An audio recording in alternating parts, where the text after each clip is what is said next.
Welcome to week 5 of our online version of Behind the Wire, Anger Management with Incarcerated Veterans. I'm Otto, your host. Last week, we dove into the role that stress plays in anger escalation. We also explored how high stress levels can lead to anger and aggression. And looking into that, we explored the fundamentals of stress and strategies for managing it. Today, we will focus on understanding and controlling anger through healthy communication and problem-solving skills. Our goals for today are to learn how to process anger and frustration through healthy communication and problem-solving skills. We are going to identify and apply ways of expressing anger and frustration through assertive communication. A quote that I would like to kick this off with by Aristotle is, "Anyone can become angry. That is easy. But to be angry with the right person, to the right degree, at the right time, for the right purpose, and in the right way, that is not easy."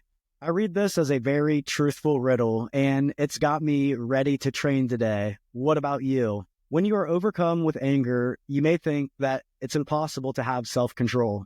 For me personally, it is challenging, and over the last few weeks, we've talked about the physical reactions that occur, and we've also combined this with the process of distorted thoughts. We also learned about the amygdala, and we're starting to understand that it only takes a few seconds for us to become mentally unbalanced. And this can be from an anger reaction or a stress reaction, so it's very crucial because what happens next? We've learned the chemical release, adrenaline, that spikes your heart rate, blood pressure, and much more. Understanding this is extremely vital because of the time frame that's involved. So in today's lesson, where can we stop this cycle? Because once I'm too far gone, I know that I need to do something to get myself back to reality. So when can I make that choice? When can you? Well, we can make it at any time by stopping the cycle. Slow is smooth and smooth is fast.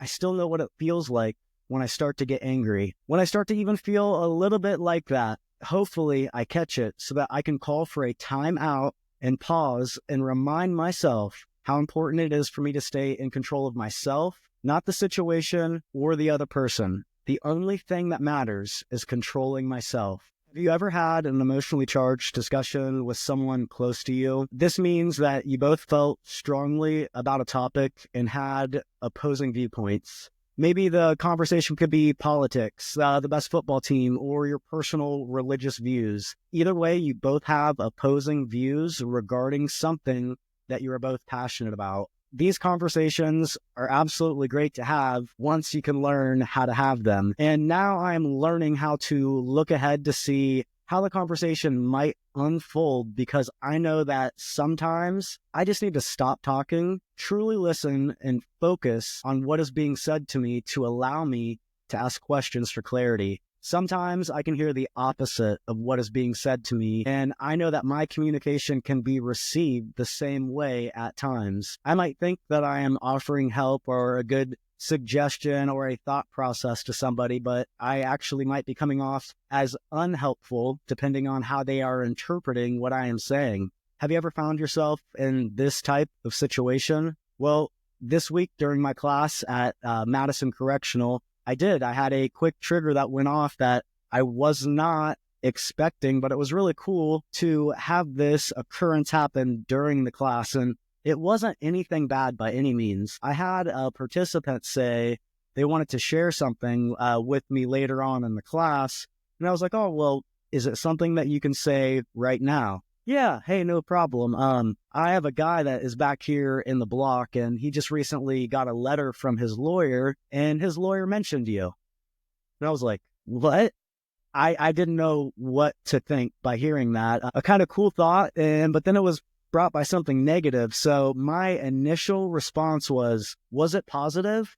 Oh, okay, here we are. Now I realize that I had some type of interpretation in my mind and I needed clarity to know, because if not, me not knowing if it was like a positive or a negative statement, because being confused of who in the world is this lawyer that's just writing a letter to send something in to somebody. He's like, yes, it was positive and I'm going to have you meet him later. That took weight off of my shoulders. It took pressure off of me, just thinking like, okay, who could this lawyer possibly be that's writing in. And I don't know why I would think that it was something negative. I guess it's just easy for your mind to go that way. It was a really cool scenario to use in real live time. And I was able to show what corrective thinking can accomplish because I like to know the answer. Notice, applying this timeout, using clarifying questions. I think that this might be negative. Well, is it positive? I had to consider the potential escalation of my own thought process if I didn't deal with that in the moment. Sometimes I can get myself wound up tighter than a championship yo-yo, and it's just easy if I just take it slow, because slow is smooth and smooth is fast. And I was really grateful to find out the answer that it was a good report, and my class was suggested. I'm not really sure who the lawyer is, so if you're watching this content, thank you so much for taking the time to encourage an incarcerated veteran to join my class. Now, this is a healthy example how to work through anger. Some good examples of using your anger for good, and this is for our book. In this book, this scenario, it brought up some things we're going to talk about. So this is regarding Nehemiah. And many centuries ago, a man named Nehemiah wrote about an incident when he was angry. I was angry when I heard their outcry and these words. I took counsel with myself, and I brought charges against the nobles and the officials. I said to them, you're extracting interest from each of his brother, and I held a great assembly against them. Nehemiah felt very angry about his countrymen's dilemma. He took the time to ponder the situation and how to approach it. Not all anger is wrong, and sometimes it is necessary to act on it in a righteous manner. Now, talking about Nehemiah in this class, I used an example that just kind of came to my mind because it's a veterans class. So veterans should be taking care of veterans. And sometimes not all veterans have, money to go shop at the store to get commissary, and you might loan somebody something. So I was like, let's break it down like this. If a veteran were to loan a veteran, a suit to give them something to make their day better, we wouldn't charge them interest like wanting a suit back.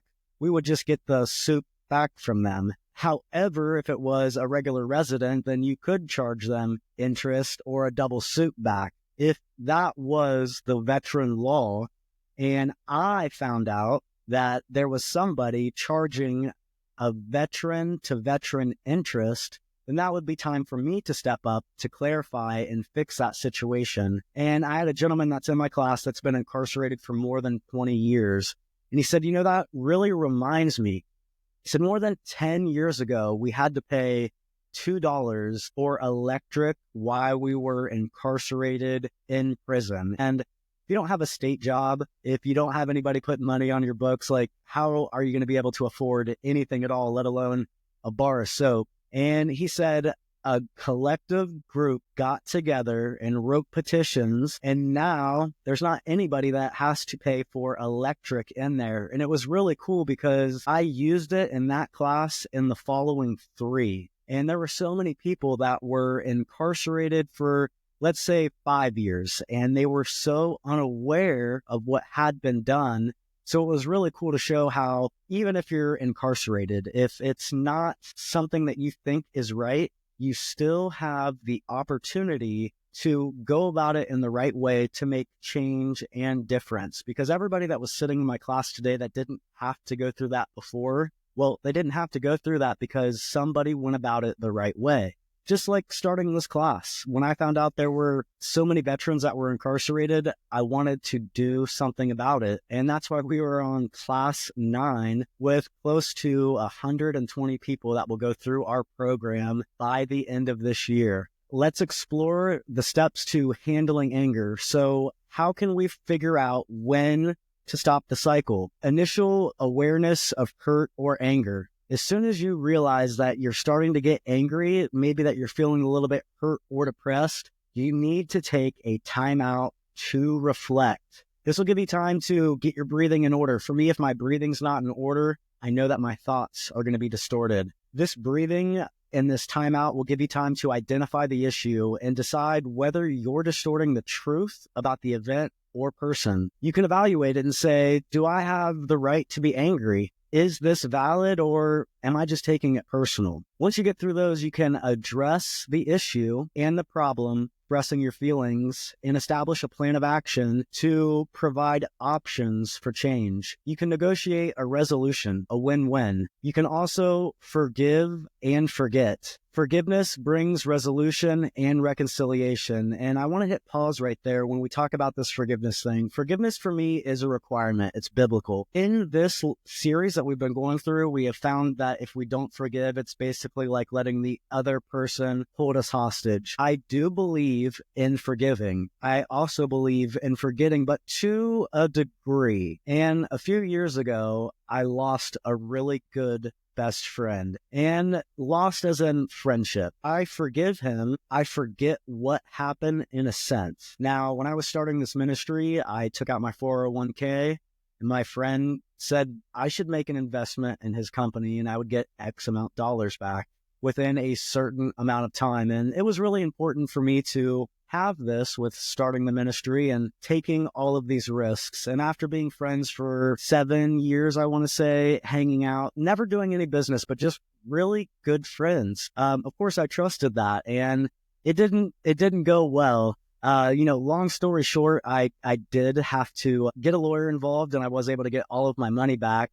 When I think about it, I'm not really hurt at the fact that he tried to crush me financially. What I'm really hurt about is that I don't have that friend anymore. So when it comes to forgiving, man, I forgive. And I forget that sequence into the sense where if you wanted to hang out, if you wanted to go get a cigar on a Friday night like we used to, I would be all for that. However, if you ever asked me to invest with you again, the answer would be absolutely no, because I will never forget how you broke my trust. But that doesn't mean that I still can't love you. So moving on into problem solving, getting started, anger often results from feelings of helplessness in any given situation. So you need to be able to establish a plan of action to solve a problem. And you cannot do that without learning about the real issue that you're facing. And once you realize what the real issue is, not this, that, and the third, you can list reasonable options and choose one or two. Try out one of those options and evaluate if it's effective. And you can seek counsel and support from others. Thinking ahead is a big deal, and you can manage self-control by reminding yourself of the following during a conflict. Maybe once you start to realize you get that trigger, I need to stop the cycle. Like I said earlier, breathing is so important for me. Maybe you could try this out. You need to keep your breathing even. Stick to the issue and don't take it too personally. Ask yourself, is this really worth it? Will this make a difference in a week? We all experience anger at some point in our lives, and it's a natural emotion, but how we handle it can make a big difference. Is this really a big deal, or is it just a big deal to me? 95% of the time, I'm taking offense to something that I don't need to take offense to. So let's look at ways of expressing our anger in a constructive way using assertiveness. Now, assertiveness to me was drill sergeant, roger that. I used to think that assertiveness was getting my point across, being extremely direct and loud, because that's how I learned how to take orders. So that's how I could give them. Nah, not if you're not in basic training or in the military anymore. That is not an effective way to communicate with anybody, unless it's like life or death type of situations. And I don't know about you, but I'm not really facing life and death situations very much anymore. So the working definition of assertiveness is confronting a difficult situation without getting squashed or squashing others. This will build intimacy, it will solve interpersonal problems, and it will allow you to air grievances in a healthy manner. Now, you might wonder how to be assertive without coming off as aggressive. This is where practical strategies come into play. And one key approach is combining assertiveness with active listening. When you actively listen, you should be able to paraphrase back what someone else says. This should show respect and also keep the dialogue going and calm. Here are some paraphrases that you can use to summarize what someone says to you. In other words, let me get this straight. So you feel that? What I hear you saying is, if I understand you correctly, would you say that? Do I understand you to mean this? Summarizing what someone else says allows you to clarify their viewpoints and keep the dialogue constructive. How should you approach the person when you're wanting to have an assertive conversation? Well, you don't want to come out of the gates hot, because that is exactly what you will get. You want to approach the person calmly and with respect. And this is really important because teaching a lot of fundamentals here. And the most important part of the fundamentals is me maintaining control of myself, because I could be approaching this in the best mind frame, in the best manner, and wanting to overcome something to create unity. And that might not be received. So I say this is a 50-50.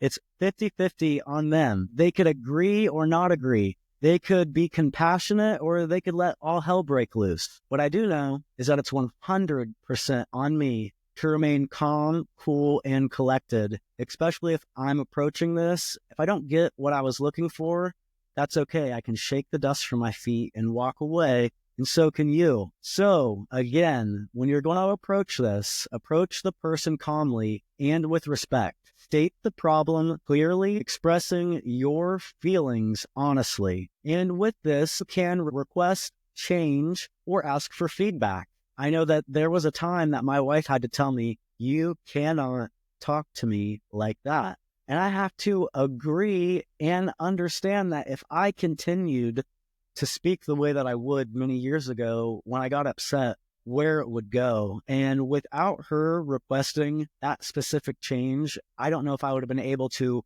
hold myself accountable at times, because I tried to hold myself accountable, but I would slip up.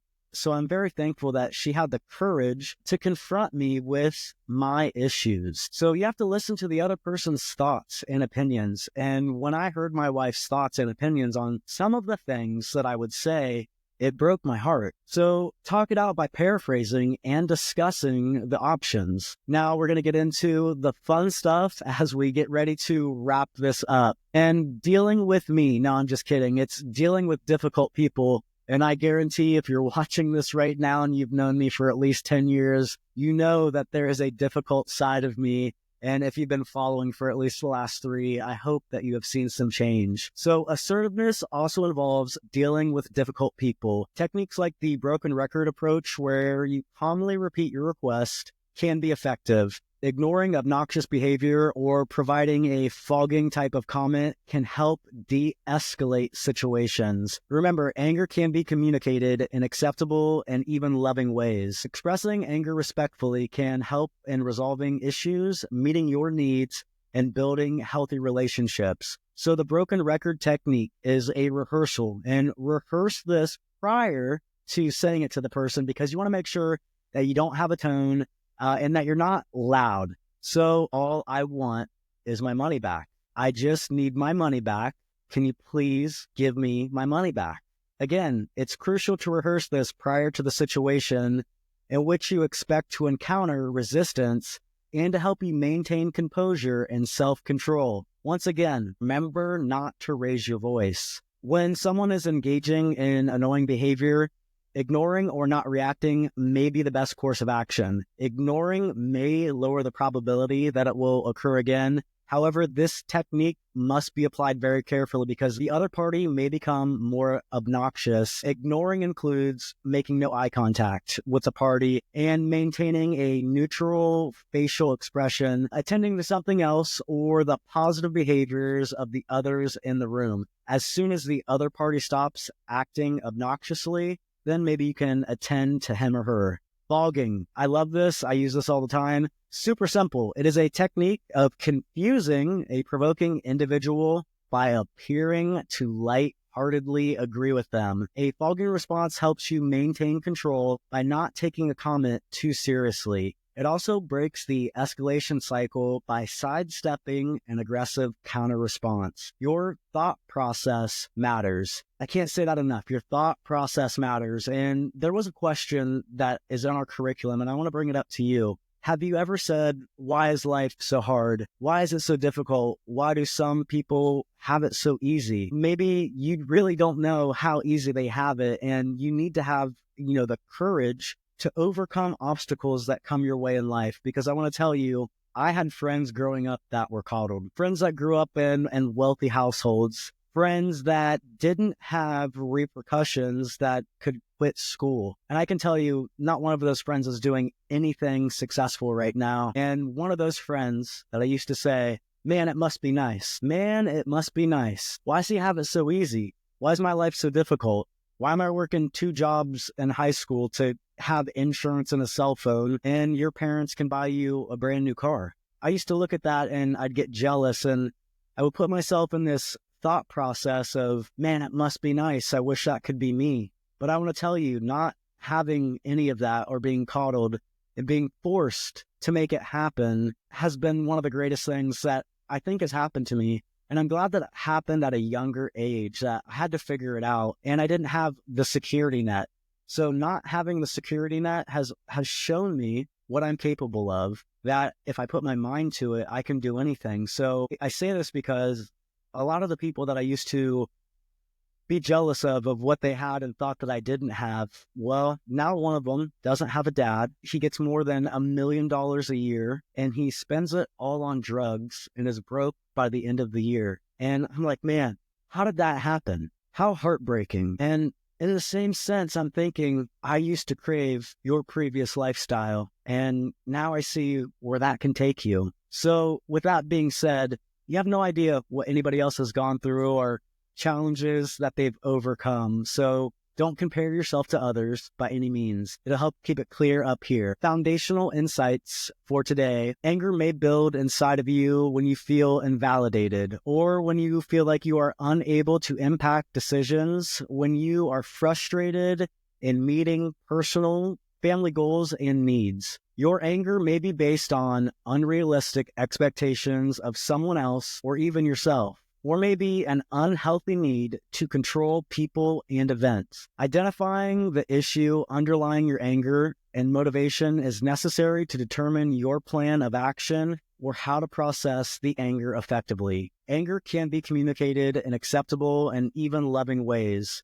When done respectfully, it can lead to successful resolution of issues, meeting your needs, and building healthy relationships. That's what I'm about, building healthy relationships now. And I realize that assertiveness is a valuable skill that helps manage anger constructively. Thank you so much for joining me here today, and I hope that you're using these techniques for dealing with difficult people and expressing your anger constructively. This will empower you to build stronger and healthier relationships. Remember, practicing assertive communication can lead to positive outcomes, both in personal and professional settings. Next week, we'll explore the art of effective conflict resolution and how to navigate challenging conversations with confidence and grace. Keep practicing your skills to tighten up your shot group. And until next time, stay calm, stay strong, and of course, stay blessed.